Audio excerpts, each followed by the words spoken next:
دیا جائے یہ جو قیدی بنا کر لے آئے ہیں. مختلف رائے ہوں گی. کسی نے کہا ان کو قتل کر دینا چاہیے کہ پھر دوبارہ میدان میں آئیں گے ہمارے سامنے. نہ رہے بانس اور نہ بجے بانسری, ختم کرو. کسی نے کہا نہیں اس وقت ضرورت بہت ہے, فدیہ دے کر ان کو چھوڑ دو.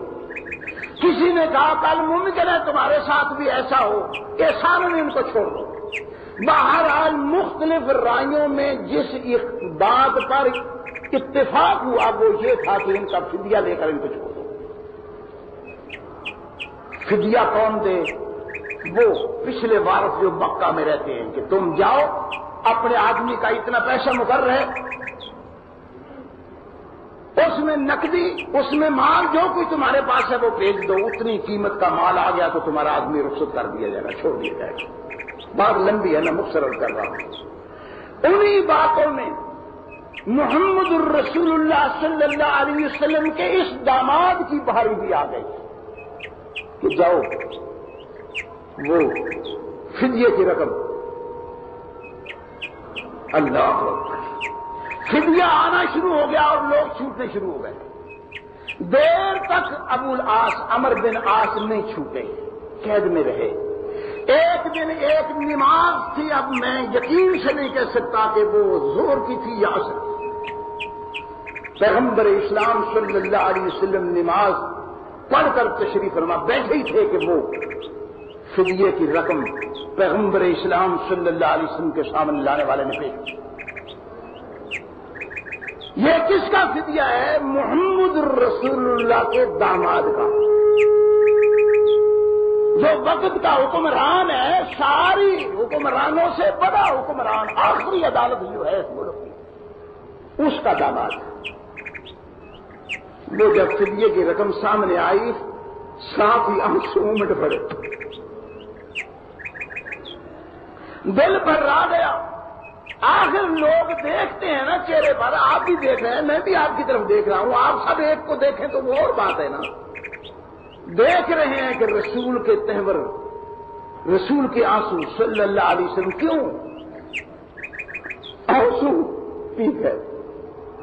اور جو نکل آئے تھے ان کو پوچھ لیا, فرمایا کچھ نہیں. ایک یاد آ گئی کہ یہ تو زینب کو زینب کی ماں نے کیا تھا, ہاں جو میری بیٹی کو ماں نے پہنایا تھا, اور بیٹی ابھی مکہ میں ہے, اس نے اپنے خامند کو فدیے کے طور پر یہ ہار بھیجا ہے. ذرا یار کردار کی بات آئے کر کے تو کوئی.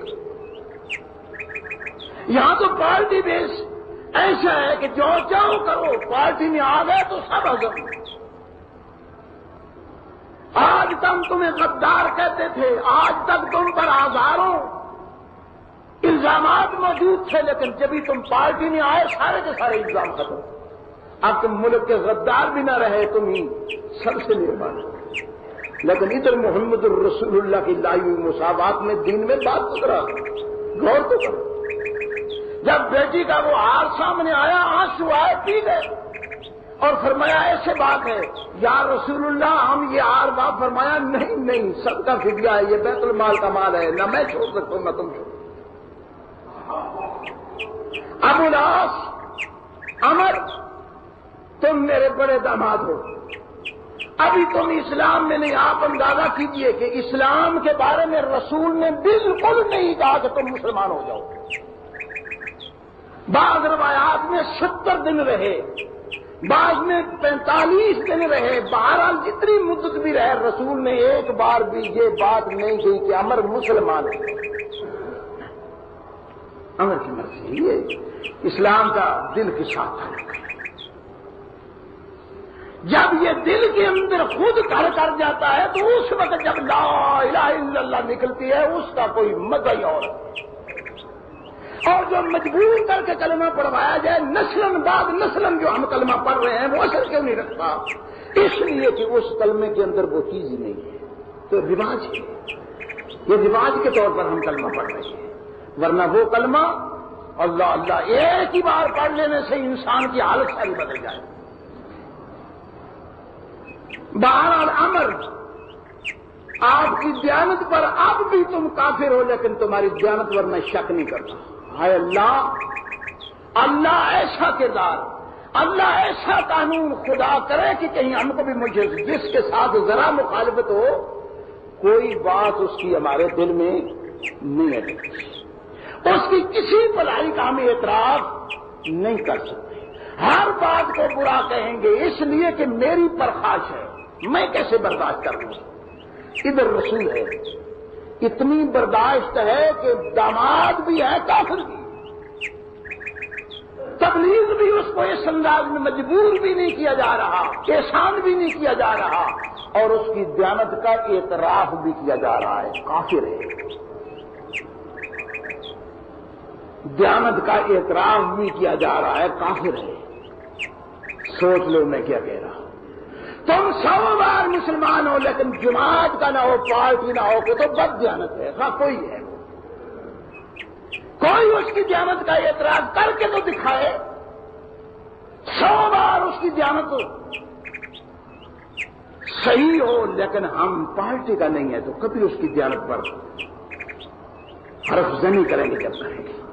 بہرحال امر آپ کافر ہیں، میرے داماد بھی ہیں، لیکن آپ کے کردار پر مجھے کوئی شک نہیں ہے۔ میری ایک خواہش ہے کہ تم واپس جاؤ تو زینب کو میرے ہاں بھیج دو۔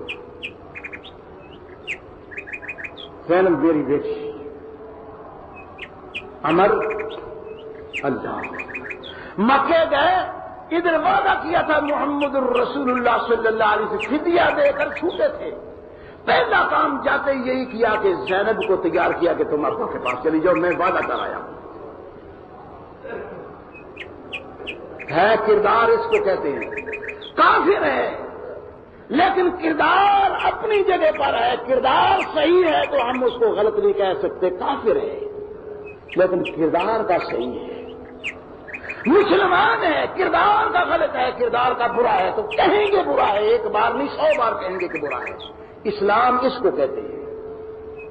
ادھر اسلام کی بات ہی نہیں، تو معاملہ سارا پارٹی کا ہے، معاملہ سارا جماعت کا ہے۔ اگر ہمارے ساتھ ہے تو وہ صحیح ہے، ہمارے ساتھ نہیں ہے تو وہ غلط ہے۔ بہرحال عمر نے پہلا کام یہی کیا، بعد میں عمر بن عاص اللہ کے فضل و کرم سے مسلمان بھی ہوا، وہ واقعہ بڑا لمبا، بات مختصر میں عرض کر رہا ہوں۔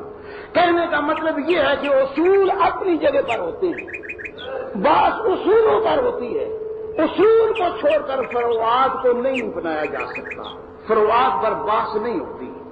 اسلام اصولوں کو چاہتا ہے۔